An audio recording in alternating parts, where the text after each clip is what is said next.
ठीक है, तो क्या कह रहे हैं बेटा, जितना अभी तक हमने लास्ट देखा कि सिंप्लीफिकेशन क्या। अच्छा ये बेटा एक दो सवाल और भी हैं, ठीक है, जिनको उन्होंने सॉल्व किया है, तो ये आप प्रैक्टिस में कर लेना। जब ये मैं स्लाइड्स ये वाली भी अपलोड कर दूंगा तो आप इजीली इसको भी देख लेना। तो अभी जो हमने जितना भी पढ़ा उससे हमें क्या पता चला बेटा कि बूलियन अलजेब्रा सिंप्लीफिकेशन में standard form of Boolean expression, जिसको हम कैनोनिकल फॉर्म भी कहते हैं, इसमें जो चीज एक्सप्लेन करने की कोशिश कर रहे हैं वो ये कह रहे हैं all Boolean expressions regardless of their form can be converted into either of two standard forms. वो दो स्टैंडर्ड फॉर्म्स क्या है बेटा, सम ऑफ प्रोडक्ट, कि या तो आपकी टर्म सम ऑफ प्रोडक्ट की सूरत में आपको दिखेंगी या फिर प्रोडक्ट ऑफ सम की फॉर्म में लिखेंगे। सही है बेटा, यहां तक कोई मसला किसी को? कोई चीज नहीं समझ में आई तो मुझे बताओ।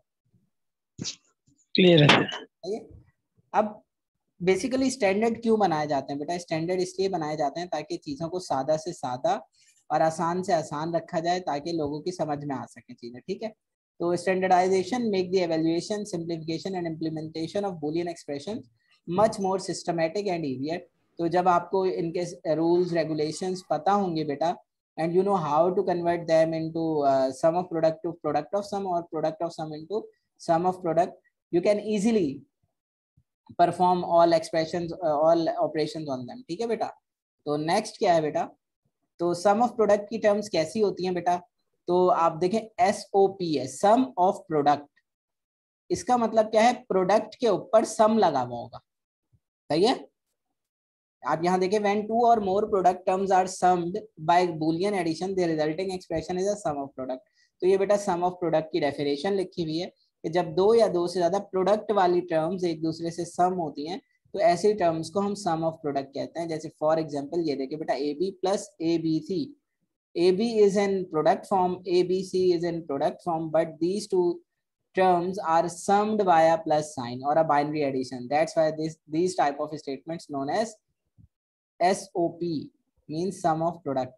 क्लियर हुई बात या नहीं बेटा? Yes sir. यहाँ तक किसी को कोई मसला है तो बेटा बताओ मुझे।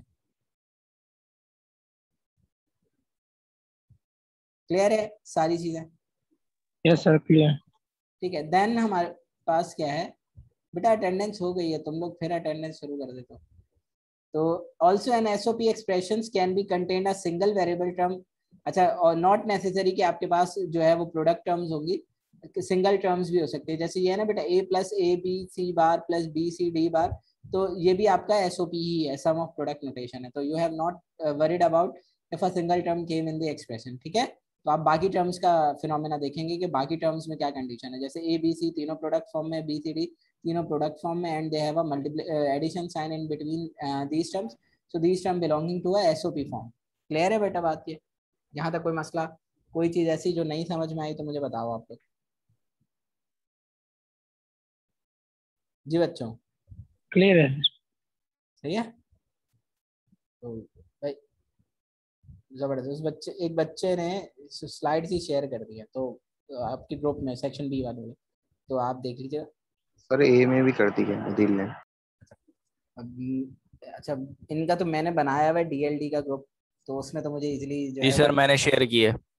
बस वो अच्छी बात है, दोनों ने कर दिया तो ठीक है। देन आपके पास क्या है बेटा, normally standard form of boolean expression in an SOP expression a single over bar cannot extend more than one variable।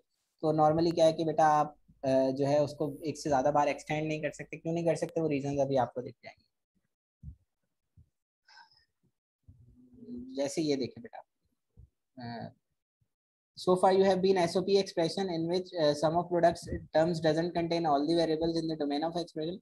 For example, expression क्या है, A bar B C bar plus A B bar D plus A B C bar D bar as a domain made of the variable A B C D। ये इन चार variable से मिलके ये expression बना है। ठीक है बेटा, अगर आप नोटिस करें तो complete set of variables is not represented in the first two terms.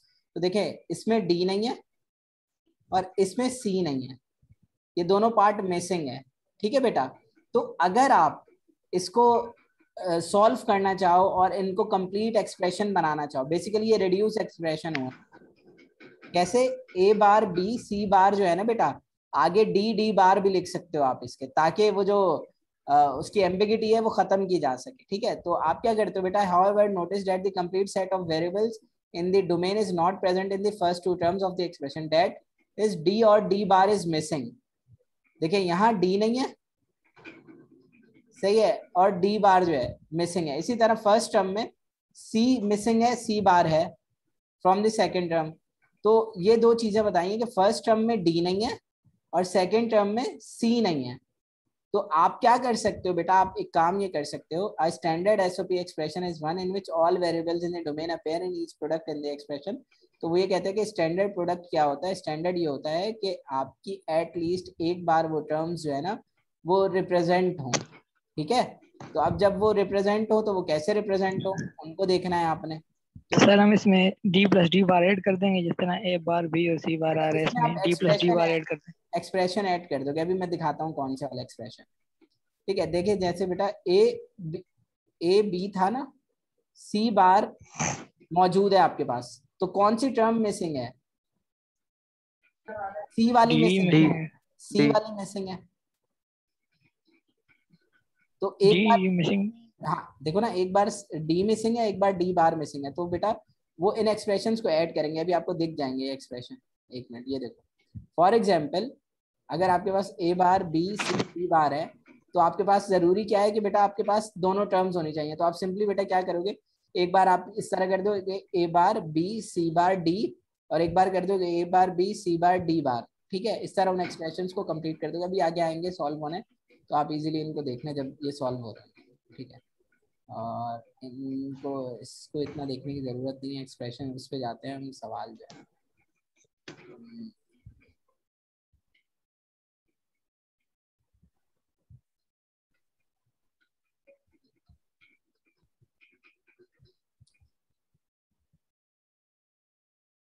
एक मिनट,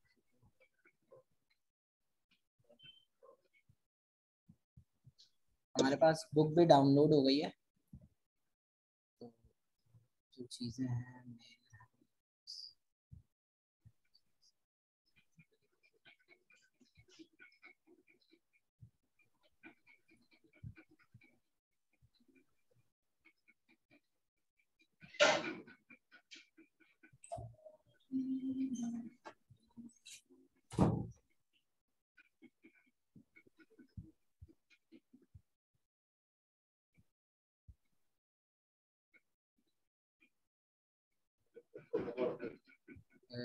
बेटा ये बुक है 9th एडिशन है.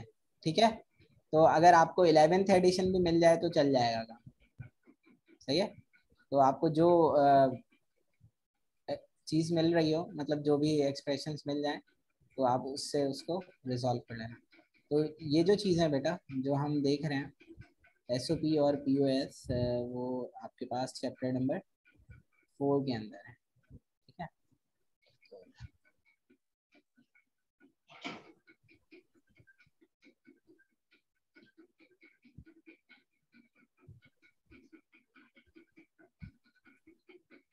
आपको बुक दिख रही है बेटा स्क्रीन पर? Yes sir. Yes sir.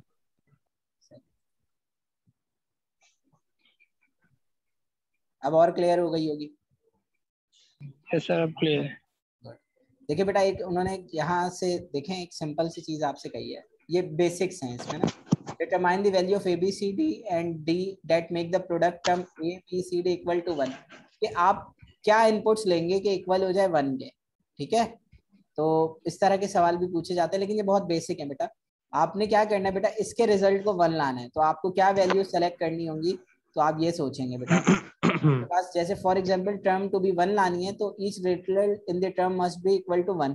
तो ऑब्वियस सी बात है बेटा कि इसका मतलब ये है कि इसके बीच में एंड गेट लगा हुआ है ना प्रोडक्ट की फॉर्म में. तो इसका मतलब क्या है कि बेटा सारे लिटरल्स जो हैं, लिटरल्स मींस ये जो बार वाली वैल्यूज हैं, इनकी वैल्यू का 1 होना जरूरी है. A और C तो 1 है. ठीक है, तो आपने ऐसी क्या वैल्यू सेलेक्ट करनी है B और D की कि आपके लिटरल की वैल्यू जो है वो 1 हो जाए. तो आप देखें बेटा, जब इसको सॉल्व करते हैं तो हम कहते हैं therefore A is equal to 1. A का इनपुट 1 है, B का इनपुट 0 है.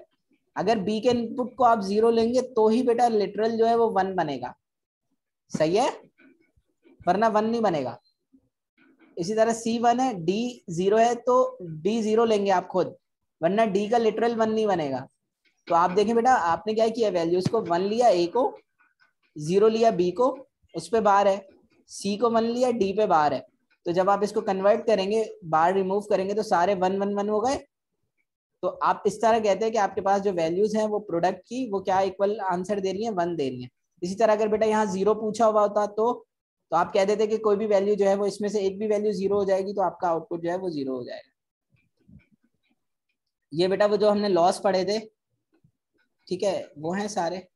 अब हम आते हैं अपने एसओपीज वाले क्वेश्चंस पे कि हम जो कर रहे थे।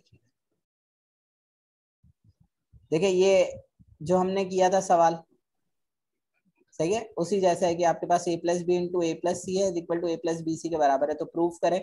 मैं इस तरह कह रहा था बेटा आप लोगों को। यस सर, इसमें रूल्स भी लिखे हुए हाँ, हैं। तो आपने ये लिखने होंगे पेपर में, अगर आएगा ना सवाल तो बेटा you have to put these rules there, वरना फिर पता है क्या होगा, मार्क्स कट जाएंगे सिर्फ। अब मुझे थोड़ी पता है कि आपने क्या सोच के इसको।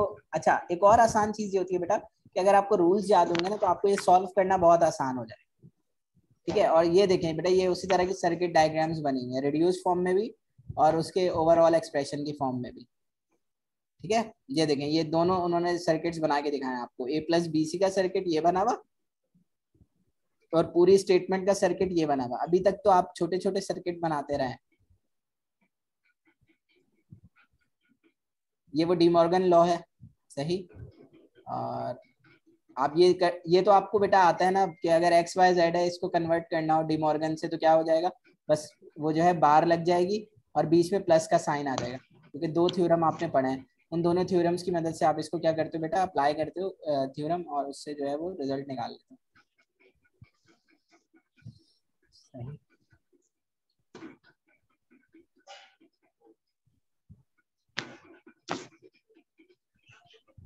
देखिए बेटा ये वाला सवाल देखें आप, पहला a प्लस बी प्लस सी और बाहर है d, और इस पर इन सब पे क्या लगी हुई है, बार लगी हुई है, ठीक है। तो आप इसको, आपसे अगर कहा जाए कि apply De Morgan theorem to each of the following expression, तो क्या होगा बेटा, कुछ नहीं करना है आपने, बस डी मॉर्गन थ्योरम को याद रखना है। और क्या होगा, देखें आपके पास ये वाली टर्म थी, अब देखें ये दोनों टर्म्स प्रोडक्ट की फॉर्म में, सी इनके साथ, डी जो है इनके साथ प्रोडक्ट की फॉर्म में। तो आपने सिंपली क्या किया, a प्लस बी प्लस सी पे तो बार था, लेकिन बीच में आपने क्या किया, प्लस का साइन ऐड किया और डी पे बार लगा दिया। सही है बेटा, क्लियर है ये चीज, ये तो हो गया पहला स्टेप। लेकिन हमने ये भी तो सीखा कि जहाँ प्लस गिवन है वहां प्रोडक्ट लाना है, और जहाँ प्रोडक्ट गिवन है वहां प्लस लाना है। तो ये स्टेटमेंट कैसे बदलेगा आप बेटा, next apply De Morgan theorem to the term this इस टर्म पे अप्लाई करेंगे। तो देखिए बेटा a plus B plus C था, तो ये क्या बन जाएगा, प्रोडक्ट बन जाएगा, a बार b बार 10-20 बचेगा बस, d। वहां से बस 10-20 बचेगा, यहाँ पे 600 बचा, 600। ठीक है, तो वो हिसाब किताब कर रहा है अपना, ठीक है। ए बी सी का होल बार भी तो ले सकते हैं, बार लेने अलहदा अलहदा बेटा, वो फिर वही बात आ जाती है कि अगर आप इतने कैपेबल हो गए अलहदा बार लेने से, आप वो उसको उतना डेप्थ तक रिजॉल्व कर सकते हो तो कर लो, अगर नहीं कर सकते तो द बेस्ट वे इज के you have to simplify each and every step. तो ज़्यादा बेहतर तो ये है ना कि गलती के चांस नहीं होते। ठीक है सर। वैसे तो हमें पता है बिलाल आप जाएंगे, लेकिन गलती के चांसेस खत्म हो जाते हैं, यस सर। ठीक है। ये देखें बेटा, ये इसी तरह का सर्किट बना हुआ है आपके पास, a into B plus C D का, ठीक है। वो उन्होंने ब्रेक करके आपको, जिस तरह अभी मैंने आपके लिए बनाया था ब्रेक डाउन करके, वो सर्किट है। ये है बेटा जो मैं आपसे कह रहा था ना, चीज़ों को सिंप्लीफाई करना, तो इनकी प्रैक्टिस करनी है आप लोगों ने बेटा। ये बुक मैं अपलोड कर दूंगा इन क्लासरूम, ठीक है। तो आप लोगों ने ये सारे प्रैक्टिस करनी है, बहुत इंपॉर्टेंट है। इसकी जितनी भी सिंप्लीफिकेशन है ना बेटा, वो आप अगर पास पेपर्स भी देखोगे तो, पास पेपर कह रहा हूँ, पेपर भी देखोगे ना कोई भी, उसमें बहुत इंपॉर्टेंटली जो है इसको मेंशन किया है। देखिए बेटा, ये आपके पास था सम ऑफ प्रोडक्ट, आप देख चुके हैं कि क्या चीज़ है, ठीक है। इसी तरह जब आप इम्प्लीमेंट करने लगते हैं एसओपीस को तो कैसे होता है, वो भी उन्होंने यहाँ समझाया हुआ है कि आपके पास A B plus B C D plus A C, इसकी सर्किट डायग्राम कैसे बनी है। देखिए बेटा, ए बी के दरमियान एंड गेट है, बी सी डी के दरमियान एंड गेट है। अच्छा, इट इज़ नॉट नेसेसरी कि हम जो है वो सर्किट को जो है वो क्रॉस वायर से करें, आपकी मर्जी, आप दोबारा इनपुट भी ले सकते हैं। इट इज़ नॉट नेसेसरी कि जो मेथड आपने पढ़े हैं वही कोई हार्ड एंड फास्ट रूल है या हरफ आखिर है। तो आप इजीली अपनी आसानी के हिसाब से जो है, इन्होंने इस बुक, ये जो फ्लाइट की बुक है ना, इन्होंने बहुत आसान तरीके से इनको इम्प्लीमेंट करना सिखाया। ठीक है, अब ये है बेटा जो चीज़ हमने पढ़नी है कि आपके पास एक्सप्रेशन है A B plus B into C D plus E F. आपने इसको क्या करना है बेटा, कन्वर्ट करना है बूलियन एक्सप्रेशन को to SOP form. SOP form means sum of product की फॉर्म में इसको कन्वर्ट करना है। तो देखिए बेटा आपने क्या किया, A B plus B C D plus E F था ना, तो आप इसको मल्टीप्लाई कर दोगे, बी को मल्टीप्लाई करोगे इस टर्म से, तो क्या हो जाएगा B C D plus B E F. तो ये आपका सॉल्यूशन हो गया। इसी तरह ये दूसरी टर्म है, इसको भी सम ऑफ प्रोडक्ट में कन्वर्ट करना है। तो क्या करोगे बेटा, ए बी से मल्टीप्लाई होगा, फिर ए सी से मल्टीप्लाई होगा, ए डी से मल्टीप्लाई होगा, फिर बी बी से मल्टीप्लाई होगा, बी सी से और बी डी से। तो आप देखें ये बेटा इसका सॉल्यूशन है। तो ये तो आपके पास आसान सी चीज़ है। ठीक है, क्लियर है ये चीज़, या यहाँ मसला है कोई? ये 3 पार्ट हैं, तीनों का सॉल्यूशन यहाँ गिवन है। इसी तरह बेटा इनके आखिर में ना एक्सरसाइजेज हैं। अब जो है ये पार्ट जो आ रहा है ना बेटा, ये मुश्किल है थोड़ा सा आपके लिए। वो कैसे मुश्किल है, अब उसको समझना है आपने। जो वो बात कर रहे थे ना कि भाई इस टर्म में सी नहीं है, इस टर्म में डी नहीं है, जिसको आप देख रहे थे, तो आप कैसे सॉल्व करते हो बेटा इस तरह की प्रॉब्लम्स को? कि देखें बेटा यहाँ पे टर्म्स हैं 4, तो इसका मतलब ये है कि आपका जो ओवरऑल एक्सप्रेशन है ना, बुलियन एक्सप्रेशन, ये रिड्यूस्ड फॉर्म के अंदर है। आपको इसकी वापस ओरिजिनल हालत में लाना होता है इसको, ठीक है, स्टैंडर्ड फॉर्म में वापस लाना होता है। तो जो चीजें इसमें ए बी सी डी तो स्टैंडर्ड फॉर्म में है, लेकिन बाकी कोई भी स्टैंडर्ड फॉर्म के अंदर नहीं है। तो you have to make the expression in, convert your expression into standard form. देखे ना बेटा, यही स्टैंडर्ड फॉर्म मीन के इसमें ए बी सी डी चारों होने चाहिए, चाहे वो किसी फॉर्म में भी हो, बाहर हो या ना हो उसके। बिल्कुल बिल्कुल बेटा। देखे ना आपको क्या कहा है, सवाल क्या है, सवाल समझे, convert the following Boolean expression into standard SOP form. जब हम स्टैंडर्ड एसओपी फॉर्म की बात कर रहे हैं तो it means if there are 4 variables, तो हर टर्म के साथ 4 वेरिएबल्स होंगे। तो अब उसके लिए वो टर्म्स बढ़ जाएं कम हो जाएं, ये उनका मसला है, आपका मसला नहीं है। आपने वो क्राइटेरिया फुलफिल करना है। तो हम देखते हैं कि कैसे फुलफिल होता है। स्क्रीन सही नजर आ रही है या जूम करूं बेटा आप लोगों के लिए? क्लियर है सर। सारी इसमें नजर आ रही, या और जूम करना है तो बता दो मुझे, मैं कर देता हूँ। क्लियर है सर, क्लियर है। गुड है। देखिए आपका सवाल क्या था, A B bar C plus A bar B bar plus A B C bar D. अब आप देखें the domain of this SOP expression is A B C D. Basically जो एसओपी एक्सप्रेशन मिलके बना है वो इन 4 वेरिएबल से मिलके बना है। क्लियर हो गई बात? Take one term at a time. जब आप सॉल्व करने लगे बेटा तो एक टर्म को सॉल्व करें ताकि एम्बिग्यूटी का फैक्टर खत्म हो। तो हम कैसे सॉल्व करते हैं, हम फर्स्ट टर्म को ले लेते हैं, ए बार बी बार सी। इसमें जो मिसिंग वेरिएबल है या तो डी होगा या डी बार होगा। सही है, एक ही हो सकता है ना, या डी हो सकता है या डी बार हो सकता है, कोई एक पॉसिबिलिटी है इसके लिए। तो वो क्या करते हैं बेटा, वो ये करते हैं आपकी इस फर्स्ट टर्म को लेंगे, डी और डी बार से मल्टीप्लाई करवा देंगे। देखें डी प्लस डी बार, तो आपके पास 2 टर्म्स आ गई। अब A bar A B bar C D, A B bar C D bar. आपकी आवाज कट क्या है सर? आवाज कट रही है सर, दोबारा रिपीट करना। हाँ दोबारा रिपीट कर दे। पहले मुझे बताओ आवाज सही आ रही है? अब सही है सर। यस सर, अभी ठीक है। ठीक है। Yes, देखिए sir. बेटा आपके पास एक्सप्रेशन क्या है, ए बी बार सी। अब हमें नहीं पता कि ये जो टर्म रिड्यूस होके आई है इसके साथ पहले डी बार था या डी था। हम बता तो नहीं सकते ना, क्योंकि ये तो रिड्यूस्ड फॉर्म में, हम उसकी असल तक तो नहीं पहुंच सकते। तो हम उसकी असल तक कैसे पहुंच सकते हैं कि हम दोनों को ही ऐड कर दें उसमें।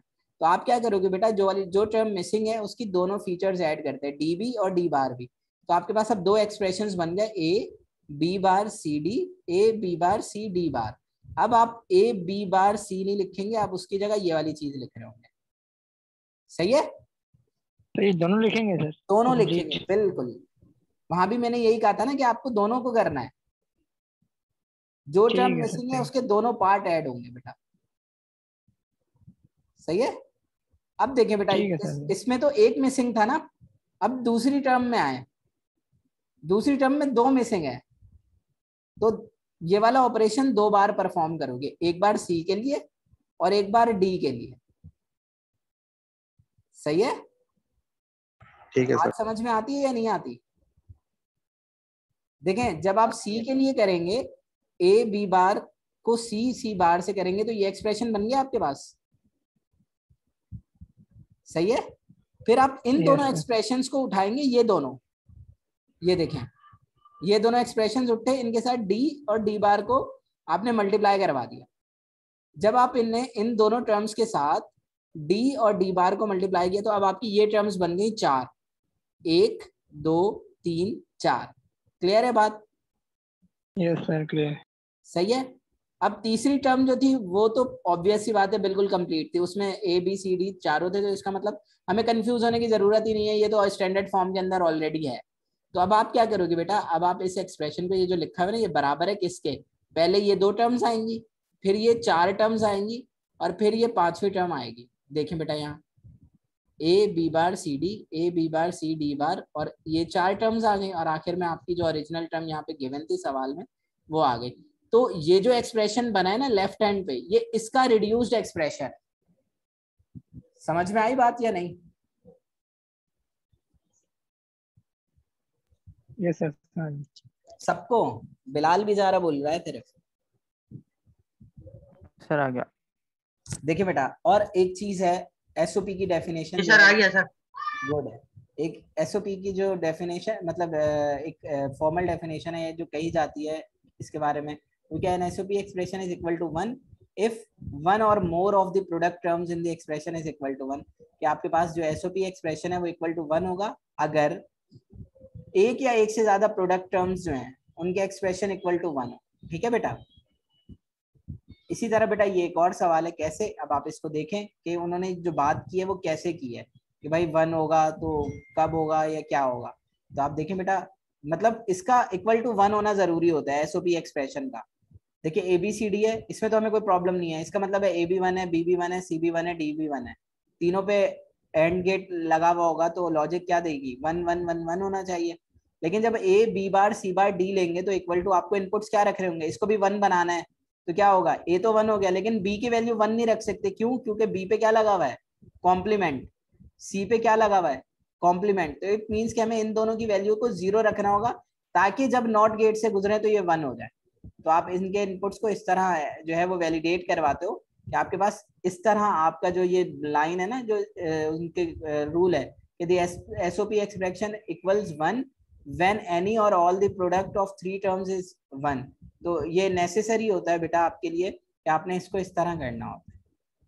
क्लियर है ये बात या नहीं?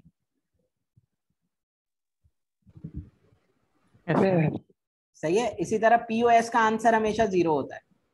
एसओपी का अगर 1 है तो पीओएस का हमेशा 0 होगा। ये प्रोडक्ट ऑफ सम है, देखिए बेटा उसमें मल्टीप्लाई का साइन बीच में था और प्लस का साइन ब्रैकेट के बाद होता था, लेकिन यहाँ देखिए आप टर्म्स के बीच में मल्टीप्लिकेशन नहीं बल्कि टर्म्स के बीच में एडिशन है, इसलिए प्रोडक्ट ऑफ सम कहला रहा है। सम का प्रोडक्ट, वो एसओपी था सम ऑफ प्रोडक्ट, के प्रोडक्ट का सम। सही है। तो आपको पता होना चाहिए कि पीओएस में पहले अंदर क्या कहते हैं एडिशन हो रही है और फिर दोनों उन सम पे प्रोडक्ट अप्लाई हो रहा है। उसमें क्या हो रहा था, प्रोडक्ट पे सम अप्लाई हो रहा था। ठीक है, ये इसकी स्टैंडर्ड डेफिनेशन है। और इसमें भी बेटा वही तरीक़ेकार है जिस तरह आपने भी कन्वर्ट करना सीखा है ना, कि अगर कोई टर्म मिसिंग है तो कैसे, अगर ये देखें ए बी सी डी है ना, तो हमें वही रूल अप्लाई करना है कि इसके साथ डी और डी बार ऐड होगा। ये देखें यहाँ उन्होंने किया हुआ। आपकी पहली टर्म थी ए बी बार प्लस सी, तो A plus B bar plus C is equal to, आपके पास क्या टर्म मिसिंग है, ये मिसिंग है। वहां देखें आप डी प्लस डी बार कर रहे थे, लेकिन ये पीओएस है तो आप प्रोडक्ट ऑफ सम है ना, तो आप डी डी बार करेंगे तो आपके पास ये 2 ब्रैकेट आ जाएंगे। बिल्कुल उसी तरह करना है जैसे उसमें किया था, बस वहां आपके बीच में प्लस का साइन आ रहा था, यहाँ आपका मल्टीप्लिकेशन का साइन है। दोनों के रूल सेम है, बस आपने ये याद रखना है कि इसका जो ये देखें आप POS expression is equal to 0, वहां क्या था आपका SOP expression is equal to 1 if 1 और more than sum of terms expression equal to 0, वहां क्या था 1। तो ये चीजें हैं बेटा, आई थिंक मुझे यहीं तक रखना चाहिए वरना फिर खिचड़ी बन जाएगी। सर काफी है, बहुत अच्छी सर, बहुत काफी है सर आज जी सर, बहुत है आज के लिए सर, बोल के बहुत ज्यादा सर बहुत है